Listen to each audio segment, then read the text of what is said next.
ರನ್ಯಾರಾವ್ ಮನೆಯಲ್ಲಿ ಪರಿಶೀಲನೆಯಾಗಿದೆ. ಕೆಲವು ವಸ್ತುಗಳನ್ನ ಸೀಸ್ ಮಾಡಲಾಗಿದೆ. ಮಾರ್ಚ್ 3ಕ್ಕೆ ಸಂಜೆ ಡೈರೆಕ್ಟರೇಟ್ ಆಫ್ ರೆವೆನ್ಯೂ ಇಂಟೆಲಿಜೆನ್ಸ್ ಅಧಿಕಾರಿಗಳು ಜತಿನ್ ಮನೆಗೆ ಬರ್ತಾರೆ. ಆಗ ಜತಿನ್ಗೆ ಶಾಕ್ ಆಗುತ್ತೆ, ಏನಪ್ಪ ಇವರು ಈ ರೀತಿ ನುಗ್ತಿದಾರಲ್ಲ ಅಂತ. ಮನೆ ಪರಿಶೀಲನೆ ಮಾಡೋದಕ್ಕೆ ಮುಂದಾಗಿದ್ದಾರೆ ಅಪರಿಚಿತ ವ್ಯಕ್ತಿಗಳು. ಆ ಸಂದರ್ಭದಲ್ಲಿ ಆ ವೇಳೆ ವಿಚಾರಿಸಿದಾಗ ರನ್ಯಾ ಬಂಧನದ ಬಗ್ಗೆ ಮಾಹಿತಿ ಸಿಗುತ್ತೆ ಗಂಡನಿಗೆ. ಮೊದಲು ಅರೆಸ್ಟ್ ಮಾಡಿದಾಗ ಯಾವುದೇ ರೀತಿಯಾಗಿರುವಂತಹ ಮಾಹಿತಿ ಕೊಟ್ಟಿರಲಿಲ್ಲ.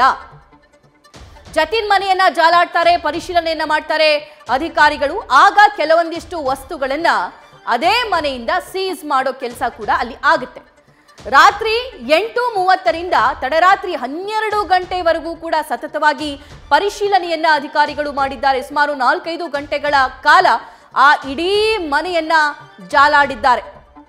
ಬೆಂಗಳೂರಿನ ಲೆವೆಲ್ಲಾ ರೋಡ್ನಲ್ಲಿರುವಂತಹ ನಟಿ ರನ್ಯಾ ರಾವ್ ಮನೆಯಲ್ಲಿ ಪತಿ ಜತಿನ್ ಇರ್ತಾರೆ. ಆ ಸಂದರ್ಭದಲ್ಲಿ ಅಧಿಕಾರಿಗಳ ತಂಡ ಏಕಾಏಕಿ ಒಳಗೆ ಎಂಟ್ರಿ ಕೊಡುತ್ತೆ. ಯಾರಪ್ಪ ಇವರು ಅನ್ನೋನ್ ಪರ್ಸನ್ಸ್ ಅಂತ ಹೇಳಿ ಜತಿನ್ ಒಂದ್ ಸ್ವಲ್ಪ ಆತಂಕಕ್ಕೊಳಗಾಗ್ತಾ ಇದ್ದಂತೆ ಎಲ್ಲ ವಿಚಾರ ಗೊತ್ತಾಗುತ್ತೆ. ಇನ್ನು ಇದಿಷ್ಟೇ ಅಲ್ಲ, ನಟಿ ರನ್ಯಾ ಮನೆಯಲ್ಲಿ ಪರಿಶೀಲನೆ ಮಾಡಿದ ವೇಳೆ ಕೋಟಿ ಹಣ ಕೂಡ ಪತ್ತೆಯಾಗುತ್ತೆ. ರನ್ಯಾಳನ್ನ ಮನೆಗೆ ಕರ್ಕೊಂಡು ಹೋಗಿದ್ದಂತಹ ಅಧಿಕಾರಿಗಳು ಆ ಮನೆಗೆ ಕರೆತಂದು ಅನೇಕ ವಿಚಾರಗಳನ್ನ, ಆ ಮಾಹಿತಿಗಳನ್ನ ಕಲೆ ಹಾಕಿತ್ತು DRI ಟೀಮ್. ಮನೆಯಲ್ಲಿ ಪತ್ತೆಯಾಗಿದ್ದಂತಹ 2,67,00,000 ಹಣದ ಬಗ್ಗೆ ಕೂಡ ಆಕೆಯನ್ನ ಪ್ರಶ್ನೆ ಮಾಡಿರ್ತಾರೆ.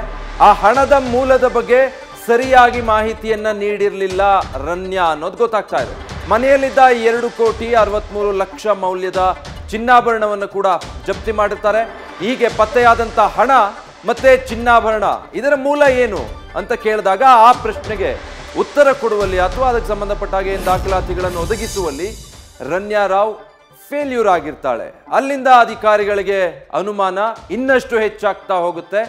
ಇದರ ಹಿಂದೆ ದೊಡ್ಡ ಜಾಲವೇ ಇದೆ. ಇದನ್ನ ಒಬ್ರು ನಡೆಸ್ತಾ ಇರೋದಕ್ಕೆ ಅಥವಾ ಏನೋ ಇವತ್ತೊಂದಿನ ಈಕೆ ಈ ಪ್ರಯತ್ನ ಪಟ್ಟು ಸಿಕ್ಕಾಕೊಂಡಿರೋದಲ್ಲ ಅನ್ನುವಂಥ ಅಂಶಗಳೆಲ್ಲ ಅವ್ರ ಗಮನಕ್ಕೆ ಬರ್ತಾ ಹೋಗುತ್ತೆ. ಯಾಕಂತ ಹೇಳಿದ್ರೆ ಆಕೆ ಮನೆಯಲ್ಲಿ ಪರಿಶೀಲನೆ ಮಾಡಿದಾಗ ಅಲ್ಲಿ ಗೊತ್ತಾದಂತಹ ಡೀಟೇಲ್ಸ್ಗಳು ಆಗಿತ್ತು.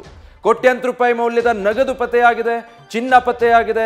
ಇದೆಲ್ಲ ನಿಮಗ್ ಸೇರಿದ್ದ ಅಂತ ಕೇಳಿದ್ರೆ ಆಕೆ ಹೌದು ಅಂತ ಹೇಳ್ತಾಳೆ. ಸಹಜವಾಗಿ ಆಕೆಯ ಮನೆಯಲ್ಲೇ ಅದು ಸಿಕ್ಕಿದ್ರಿಂದ. ಆದ್ರೆ ಸಂಬಂಧಪಟ್ಟ ಹಾಗೆ ಡೀಟೇಲ್ಸ್ ಕೇಳಿದ್ರೆ ಯಾವುದಕ್ಕೂ ಉತ್ತರ ಕೊಟ್ಟಿಲ್ಲ. ನ್ಯೂಸ್ ಫಸ್ಟ್ ನಿರ್ಭೀತಿಯಿಂದ ನಿಮ್ಮ ಪರವಾಗಿ.